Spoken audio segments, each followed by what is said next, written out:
આખરે મનસુખભાઈ વસાવા કલેક્ટર કચેરી ખાતે પહોંચી ગયા। જી આ મિત્રો વાત કીધું, એક બે દી પહેલા ચૈતરભાઈ વસાવા કલેક્ટર કચેરી પાસે ગયા હતા અને કલેક્ટરને કહ્યું હતું કે મેં તમારી પાસે ક્યારે 75 લાખ રૂપિયા માંગ્યા, અને આજે મનસુખભાઈ વસાવા પહોંચ્યા છે કે તમે તો મને કહ્યું હતું ને કે ચૈતર વસાવા તમારી પાસે 75 લાખ રૂપિયા માંગે છે। શું સૌથી મોટા સમાચાર મળી રહ્યા છે? શું એક બાજુ ચૈતર વસાવા, એક બાજુ મનસુખ વસાવા અને વચ્ચે કલેક્ટર? સૌથી મોટા સમાચાર મળી રહ્યા છે, તમને બધા લોકોને સ્ટેપ બાય સ્ટેપ બતાવવા જઈ રહ્યો છું। સૌપ્રથમ ચેનલમાં પહેલી વાર આવે તો વિડીયો શેર કરીને સબસ્ક્રાઇબ અવશ્ય કરવાનું ભૂલતા નહીં, જેથી અવનવા વિડીયો તમારા સમક્ષ લાવતો રહું। હાલ તમે બધા લોકો કંઈક ને કંઈક જાણતા હશો કે મનસુખભાઈ વસાવાએ ખુલ્લેઆમ ચૈતર વસાવા વિરુદ્ધ આક્ષેપ નાખ્યો હતો કે ચૈતર વસાવા કલેક્ટર પાસેથી 75 લાખ રૂપિયા માંગે છે। અને ભાઈ ચૈતરભાઈ વસાવાએ એવું કહી દીધું કે જો હું પૈસા માંગતો હોય એવું તમારી પાસે કોઈ પ્રૂફ હોય તો મારા ઉપર કાયદેસરની કાર્યવાહી કરો। અને એક બાજુ ચૈતર વસાવા પહોંચી જાય છે કલેક્ટર કચેરી પાસે, અને કલેક્ટર કચેરી પાસે જઈને ખુલ્લેઆમ કલેક્ટરને કહ્યું મેં તમારી પાસે ક્યારે પૈસા માંગ્યા?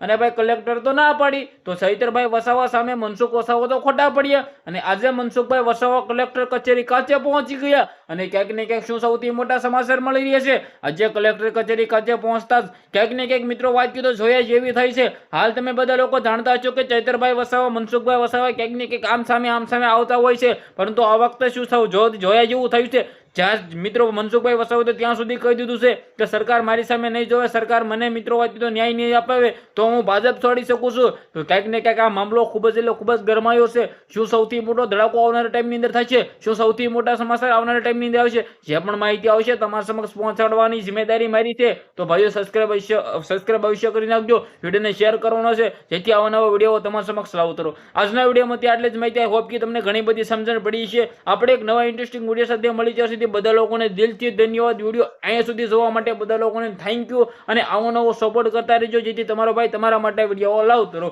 આપણે એક નવા વિડીયો મળીએ।